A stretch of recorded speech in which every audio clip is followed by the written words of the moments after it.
My name is Ehimen. I'm a writer, and quite recently I've now become a curator. Lagos is home. Lagos is a blessing and a curse sometimes. Lagos is like that uncle that comes to visit you, and for the first few weeks, you love having them around, and after like a while, like get out of my house. Like by that I mean like you get used to it, but then you don't quite get used to it. Like I've been living in Lagos. I'm from here, born here, raised here, but like in all the years I've been here for alive for 24 years, and still every day like it's new. It takes getting used to still. And Lagos is a lot. As a writer, you can find stories by when I'm going to work, when I'm on Otobelam Bridge in traffic, by the expression of somebody's face in the car beside you, who like I can be in my car listening to music or whatever, and the person is like worried and they wait to work, but like the way their face is set and things like that. And it could mean so many things, and you find inspiration anywhere, like at the mall, outside your house, on the bridge, like I just said, at work. Lagos is art. I think because Lagos has like a lot of history. The buildings, the people, the way we dress, the way we live, the culture. There's just many things, a number of things that are like it's like an ode to artistry, really. I almost felt like I had to always embellish what I did.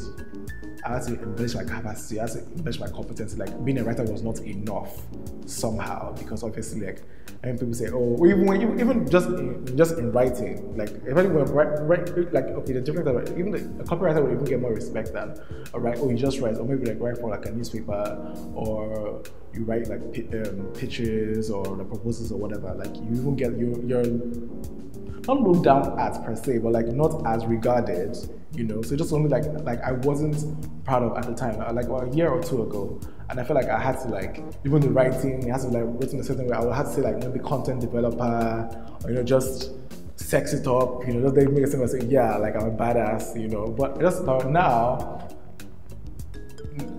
I think in the past few months, I guess I've become more comfortable with calling myself a writer. With curator happened quite recently. I only started creating this year actually.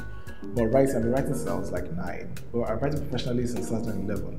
But I would say I only started like being proud of it to call myself a writer maybe in 2014, like late 2014. Where I think sometimes with writing, sometimes when you get validation for your work as well, then you become more comfortable in your own skin, doing what you're doing. Lagos is arts. In that sense, it helps to. It's sort of a situation where you could always find, especially if you're writing, because I do creative writing, creative fiction writing, and non-fiction writing and curating.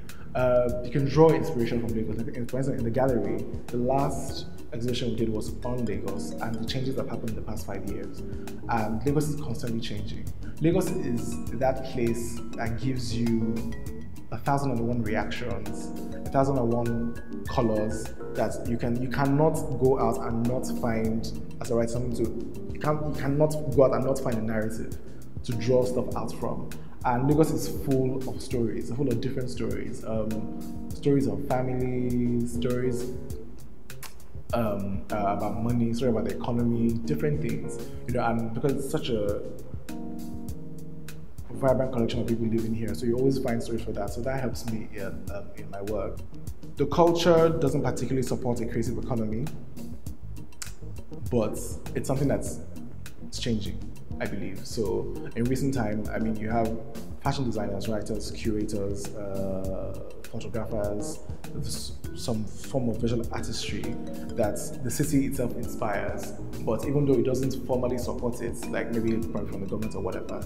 So in that sense, it's also frustrating. We're working in a place that has so much to offer, and you as a writer, as a creative, you draw so much from it, so that other people can enjoy it, so that other people can understand it, and yet the system isn't giving you much back. But I think that's changing. Well, so Twitter is like the altar of creativity. That's like it's something technology that's literally changed the world. So people that understand the importance of that and of recording culture, documenting it, giving it back, making people appreciate it more. So once those people get into the spaces where they can influence decisions, I think things would definitely change. I make sure that I don't do anything by routine. It's just kills me.